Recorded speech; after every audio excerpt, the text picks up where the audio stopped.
ആവശ്യത്തിന് മാത്രം ഒരു കുറവ്. സുബു, അവൾ എത്ര നാളെ ഇവിടെ വന്നിട്ട് ഒരു സിനിമയില്ല, ഒരു മണ്ണാങ്കട്ടയില്ല. എന്ത് സിനിമയാണോ? അതിപ്പോ പെട്ടെന്ന് ഇപ്പൊ അടുക്കള ഇരിക്കുന്ന കുഴിക്കട്ടെ പെട്ടെന്ന് ചെയ്യാൻ. അതല്ല, എന്നാ സിനിമ വേണ്ട, നമുക്കൊരു ഷോർട്ട് ഫിലിം എടുത്താലേ?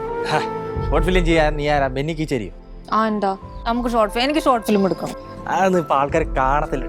ആരാ പറഞ്ഞേ? എന്റെ ഫ്രണ്ട്സ് ഒക്കെ ഷോർട്ട് ഫിലിം എടുത്തിട്ടുണ്ട്, അടിപൊളിയാ, ഭയങ്കര ട്രെൻഡിങ് ആവും. നമുക്ക് ഷോർട്ട് ഫിലിം എടുക്കാം. ഷോർട്ട് ഫിലിം എടുക്കാം. ഷോർട്ട് ഫിലിം എടുക്കാം. കറക്റ്റ് സമയത്താ നീ രാവിലെ ഒന്ന് പറഞ്ഞു കേട്ടോ. എനിക്ക് അപ്പഴേ അറിയായിരുന്നു. 10 പൈസ കയ്യിലില്ലായിരിക്കുമായിരുന്നു, ഒരു വരുമാനമായി. ഞാനല്ലേ നായിക? പിന്നെ നീ തന്നെ നായിക, നീ തന്നെ പ്രൊഡ്യൂസർ. പ്രൊഡ്യൂസർ വലിയ ചെലവ് വരില്ലല്ലോ. എന്തോ ക്യാമറ നമ്മൾ വാടക കിടക്കുന്ന 2 ദിവസത്തേക്ക് കടുവിന്റെ കയ്യിൽ നിന്ന് എടുക്കാം. അത്രേ ഉള്ളൂ. 60 രൂപ. പിന്നെ അവിടുത്തെ 4 പിള്ളേർ വേണം. പിന്നെ മേളിനെ വിളിക്കാൻ സൗണ്ടില് എത്ര രൂപ? 30-60 രൂപ. 1 രൂപ തന്നെ ആയുള്ളൂ. എന്നാ കുഴപ്പമില്ല. അപ്പൊ പ്രൊഡ്യൂസർ ഞാൻ, നായിക ഞാൻ. എന്റെ ഫുൾ ഫിഗർ, എന്റെ ഹാഫ് ഫിഗർ. ഹാഫ് ഇയർ മോളുടെ.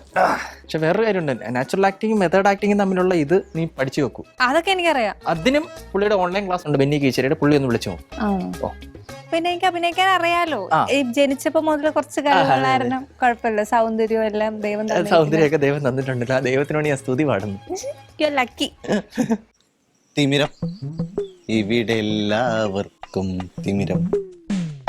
മങ്ങിയ കാഴ്ചകൾ കണ്ടു മടുത്തു, ഈ കണ്ണട മാറ്റണം. ശരിയാടാ, കണ്ണാടിയൊക്കെ മാറാറോ? ഒന്ന് കാണിച്ചേ നോക്കട്ടെ. ഓടിക്കരുതട്ടാ. എനിക്ക് 150 രൂപ ക്ലാസ് ഒക്കെ ഇങ്ങനെ നടന്നാ മതി. നമ്മളൊക്കെ ഇങ്ങനെയൊക്കെ ശീലിച്ചടേ. ഒരു കോള് കണ്ടാ ഞാൻ വന്നേക്കുന്നേ. കോളം കൊണ്ട് ഒരു കോളും കണ്ടാ ഞാൻ വന്നേക്കുന്നേന്ന്. എന്തോള്? കാശുണ്ടാക്കണം. കാശുണ്ടാക്കാൻ വേണ്ടിയിട്ടാണല്ലോ നമ്മളിങ്ങനെയൊക്കെ ജീവിക്കുന്നത്. എന്നാ ഒരല്പം കാശ് കിട്ടുന്ന ഒരു പരിപാടിയാണ്. എന്താണ്? ശോഭനയ്ക്ക് ഒരു ഷോർട്ട് ഫിലിം ചെയ്യണം. ഷോർട്ട് ഫിലിമാ? അതിന് എനിക്കെങ്ങനെ കാശ് കിട്ടുന്നത്? ഈ ഷോർട്ട് ഫിലിമിന്റെ ഉസ്താദല്ലേ? അതിന് ഒരു സ്ക്രിപ്റ്റ് വേണോടാ. എടേ, ഷോർട്ട് ഫിലിമിനൊക്കെ എന്തിനാടാ ഞാൻ സ്ക്രിപ്റ്റ് ഇടുന്നത്? നമുക്ക് സിനിമ ചെയ്താൽ പോരെ? സിനിമയൊക്കെ എപ്പോൾ നടക്കാനാ? ഇപ്പൊ ഇങ്ങോട്ട് നോക്ക്, 2 മാസത്തെ വാടക കൊടുത്തിട്ടില്ല. തമിഴിന് എപ്പോഴാണ് കയറി വരുന്നറിയോ? അത് ഷോർട്ട് ഫിലിം ഇപ്പം ചെയ്ത് കഴിഞ്ഞാൽ എങ്ങനെ ഒന്ന് റിട്ടേൺ കിട്ടി ഒന്നും നടപടിയുള്ള കേസല്ല. നീ വേറെ വല്ല കാര്യം പറ. ഇപ്പൊ നടപടിയുള്ള കാര്യം പറഞ്ഞ 2 മാസത്തെ വാടക കൊടുത്തില്ല, തമിഴ് ഇവിടെ ഇറക്കി വിടും. അല്ലാതെ 2 ദിവസം കൊണ്ട് പറയുന്നത്. സിനിമ ഓണാക്കുന്നു.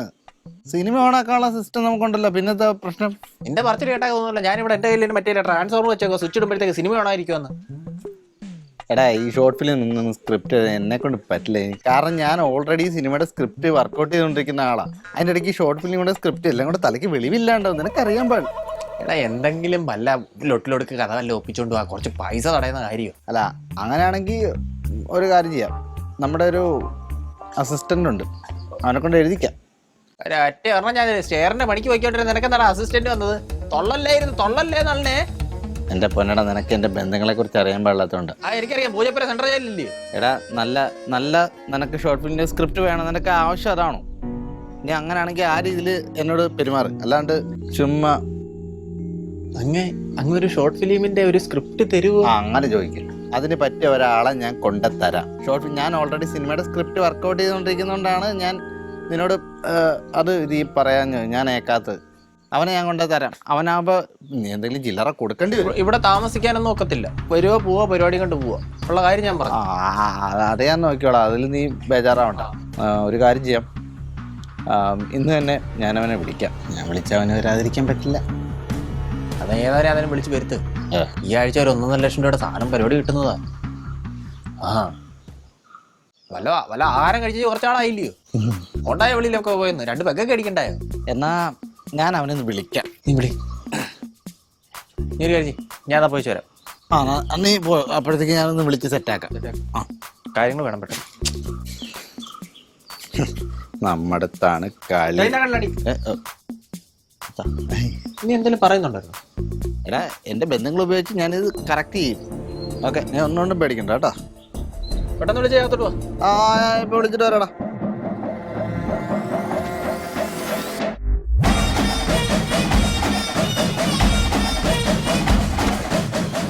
അയല പൊരിച്ചതുണ്ട്, കരിമീൻ വറുത്തതുണ്ട്, കൊടമ്പള്ളിയിട്ട് വെച്ച നല്ല ചെമ്മീൻ കറിയുമുണ്ട്.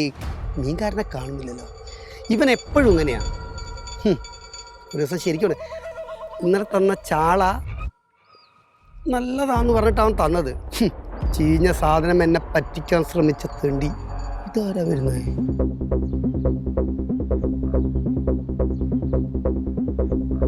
ഇതുവരെ കാണാത്തൊരു മുഖം. നമസ്കാരം. ഞാൻ പ്രസിദ്ധമായ തിരക്കഥാകൃത്ത് സണ്ണി പി കിഴക്കമ്പലം. ഇത് പ്രസിദ്ധനായ തിരക്കഥാകൃത്ത് നളിനാക്ഷന്റെ വീടല്ലേ? ആണല്ലോ, ഗൂഗിൾ മാപ്പ് അങ്ങനെ ആണല്ലോ പറയുന്നത്. എന്നാ പിന്നെ ഗൂഗിളിന്റെ അടുത്ത് തന്നെ ചോദിക്കേ. നളിനാക്ഷന്റെ വീടാണോ ഇത്? ആരാന്നാ പറഞ്ഞത്? ഞാൻ പ്രശസ്തനായ തിരക്കഥാകൃത്ത് സണ്ണി പി കിഴക്കമ്പലം. ആ, നീ ഏത് കിഴക്കാണെങ്കിലും പടിഞ്ഞാറാണെന്നുണ്ടെങ്കിലും നീ പ്രശസ്തനാണ് ആരാന്നാ പറഞ്ഞത്? അത് ഈ പോകുന്ന എല്ലാ കൊച്ചു കുട്ടികൾക്കും അറിയാം. എന്റെ സിനിമകളൊന്നും കണ്ടിട്ടില്ലേ? അല്ല, ആക്ച്വലി ഇറങ്ങിയിട്ടില്ല, ഇറങ്ങുമ്പോ കാണാം. ഏത് സിനിമ ചെയ്തത്? ഞാനിപ്പോ എഴുതിക്കൊണ്ടിരിക്കുന്നതാണ് കിനാവിന്റെ കാൽ മമ്മൂട്ടിനെ വെച്ചിട്ടോ മോഹൻലാലിനെ വെച്ചിട്ടോ? ഞാൻ ഇപ്പൊ ലാസ്റ്റ് ഇറങ്ങിയ പടം ഏതാണ്? ലാസ്റ്റ് ഇപ്പൊ ഇറങ്ങാൻ പോകുന്നതേ ഉള്ളൂ. ഞാനിപ്പോ എഴുതിക്കൊണ്ടിരിക്കുകയാണ്. ട്രാജഡിയാണോ കോമഡിയാണോ?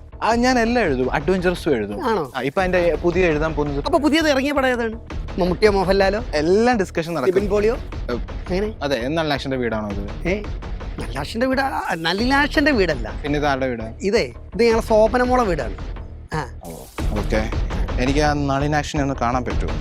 കാണാൻ പറ്റാൻ ഭയങ്കര ഇതായിട്ട് ഇരിക്കുകയല്ലോ. ഇങ്ങനെ നിനക്കൊക്കെ എന്തിന്റെ കേടാന്നാ ഞാൻ ആലോചിക്കുന്നത്. അതെ, പുള്ളി എന്നെ വിളിച്ചിട്ട് ഞാൻ ഒട്ടും സമയമില്ലാഞ്ഞിട്ട് ഇതിനു വേണ്ടി ഇറങ്ങി വന്നത്. എന്തോ ഒരു അത്യാവശ്യമായിട്ട് എഴുതി കൊടുക്കണമെന്ന് പറഞ്ഞു. എനിക്ക് അതിന് പുള്ളി കണ്ടിട്ട് വേണം തിരിച്ചു പോകാൻ. എന്നിട്ട് വേണം എനിക്ക് അടുത്ത ഡിസ്കഷൻ ഉണ്ട്. ലാലേട്ടനെ ഇന്ന് കാണണം എനിക്ക്. നീയല്ലേ പറഞ്ഞത് ഇപ്പൊ ഇതുവരെ ഒന്നും ചെയ്തിട്ടില്ല? ചെയ്യാൻ പോണെങ്കിൽ നിങ്ങൾ എന്നെ നളിനാക്ഷനെ കാണിക്കണ്ട മനുഷ്യ. ഏതാവനെയോ?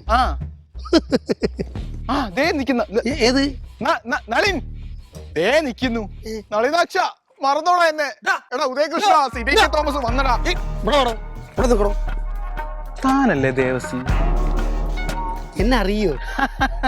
അവൻ പറഞ്ഞായിരുന്നു ഒരു കറുപ്പിട്ട് ഒരു അവതാരം ഇവിടെ ഉണ്ടാവുമെന്ന്. ആടാ, ഞാൻ അവതാരാ? ഇവനെയും നിന്നെയൊക്കെ ഉണ്ടല്ലോ ഇല്ലായ്മ ചെയ്യാനുള്ള അസുര അവതാരം എടുത്തവനാ ഞാൻ. എന്റെ പേന എന്ന പടവാളിന്റെ മൂസ്റ്റ താൻ അറിയാൻ പോകുന്നേ ഉള്ളൂ.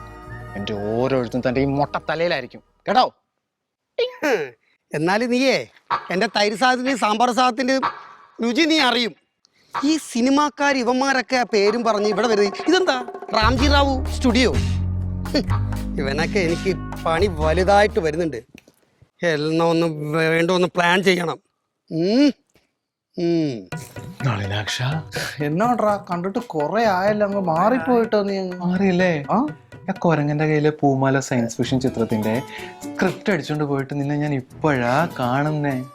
എടാ, എൻ്റെ അവസ്ഥയും ഏറെക്കുറെ നിന്റെ സ്ക്രിപ്റ്റിന്റെ പേര് പോലെ തന്നെ ആയിപ്പോയായിരുന്നു ആ സ്ക്രിപ്റ്റ് കൊണ്ടുപോയതിനു ശേഷം. അങ്ങനെ വരാൻ വഴിയില്ലല്ലോ. എടാ, നിന്റെ സ്ക്രിപ്റ്റിൽ നിനക്ക് മതിപ്പുള്ളവരെ ബാക്കിയുള്ളവർക്ക് മതിപ്പ് തോന്നണ്ടേ? ഇത് പറ, എന്താ പുതിയ പരിപാടി? നീ സുഖാണോടാ? സുഖാടാ, ഭയങ്കര സുഖാണോടാ? നിനക്ക് എന്നാ പറ്റി? നിന്നെ കൊറേ ഇല്ല കണ്ടിട്ട്. എന്റെ സയൻസ് ഫിക്ഷൻ ചിത്രത്തിന്റെ സ്ക്രിപ്റ്റ് അടിച്ചു. പേടിക്കണ്ട, നമ്മുടെ വർക്കുകളൊക്കെ ഓണായി വരുന്നുണ്ട്. നീ ധൈര്യമായിട്ട് കൂടെ നിന്നു.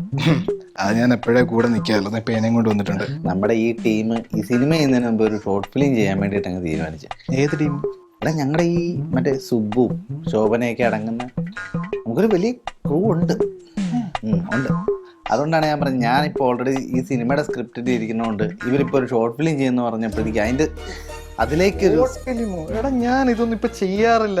ബിഗ് ബഡ്ജറ്റ് പടങ്ങളാണ് ഞാനിപ്പോ സ്ക്രിപ്റ്റ് ചെയ്തോണ്ടിരിക്കുന്നത്. ഈ പരിപാടിക്കൊന്നും പേയ്മെന്റ് കിട്ടുമോ? പേയ്മെന്റ് ഒരു കാര്യം ചെയ്യാം, ഞാൻ 100 രൂപ മേടിച്ച് തരാം. എടാ നളിനാക്ഷൻ, നീ എന്താ പറയണേ? എന്താ? ഞാൻ എത്ര മീറ്റിംഗ് മാറ്റി വെച്ചിട്ട് ഇവിടെ വന്നിരിക്കുന്നത് അറിയോ? 100 രൂപയാ. ഞാൻ പോണു. അതല്ലടാ, നീ സമാധാനപ്പെടുക. നിനക്കിപ്പോ ഇതിന്റെ വില നിനക്ക് എത്രയാണെന്നറിയോ? എത്രയാ? 50 രൂപ കൂട്ടി തരൂ. 50 രൂപയല്ലേ? 50 ആക്കണ്ട. ഒരു കാര്യം ചെയ്യും, ഞാൻ പറഞ്ഞ എമൗണ്ടിന്റെ ഇരട്ടി തുക തന്നേക്കാം. ഇരട്ടി തുകന്നൊക്കെ വേറെ ആരെങ്കിലും പറയൂ? ഇല്ല.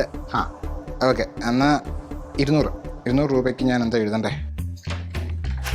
ആരെ വന്നിട്ടുണ്ടെന്ന് പോയി നോക്കി. നളിന്റെ കൂടെ ആരെ കൊണ്ടു? നമസ്കാരം.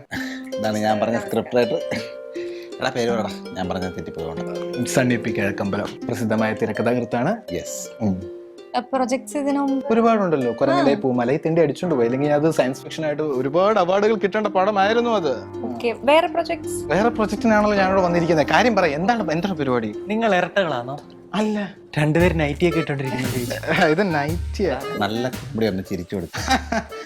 ഞങ്ങൾ ഉദ്ദേശിക്കുന്നത് നമ്മുടെ ബെന്നി കീച്ചേരി എഴുതുന്ന ഒരു സ്റ്റാൻഡേർഡ് ലെവലിലൂടെ സംഭവം നമ്മൾ ഉദ്ദേശിക്കുന്നത്. മറ്റേ റൈറ്റർ അതൊന്നും മറ്റൊന്നുമില്ല. നമുക്ക് എനിക്ക് എൻ്റെതായിട്ടുള്ള സ്റ്റൈലൊക്കെ ഉണ്ട്, അത് വെച്ചിട്ട് ഒരു പരിപാടി. അല്ല, ഞങ്ങൾ മിനിമം ഒരു ഹിറ്റ് അടിക്കണം. കാരണം ഞങ്ങളെന്ന് പറഞ്ഞാൽ ഷോർട്ട് ഫിലിമിന്റെ പെരുന്തച്ഛനാന്നല്ലോ ബെന്നി കീച്ചേരി. എന്നാ പെട്ടെന്ന് തന്നെ എഴുതി തരാം. പെട്ടെന്ന് തന്നെ എഴുതി തന്നെ. ഞാനേ ഒന്ന് അമ്മേനെ വിളിക്കട്ടെ. സ്ഥലം കുറച്ച് നമ്മൾ വലിയട്ടാക്കിയ നമുക്കത് പണയം വെച്ച് എല്ലാം നമുക്ക് വിൽക്കാം, അങ്ങനെ പഠിപ്പിക്കാം. ആണല്ലേ, സെറ്റാക്കുന്നുണ്ട്. എന്നാ ഞാൻ പോയിട്ട് വരാട്ടോ. അപ്പൊ അടിപൊളി സ്ക്രിപ്റ്റ് ആയിരിക്കണം. അമ്മ വിളിക്കട്ടെ. എന്തേലും എഴുതാടെ പെട്ടെന്ന്. അപ്പൊ നിനക്ക് ഇവിടുത്തെ ഈ അവസ്ഥകളൊക്കെ ഏറെക്കുറെ മനസ്സിലായിട്ടുണ്ടാവുമല്ലോ. എന്താണ് ഇവർക്ക് ഭ്രാന്താണോ? അത് തന്നെയാണ് ഇവിടെ ഞാൻ പെട്ടു നിൽക്കുന്നത്.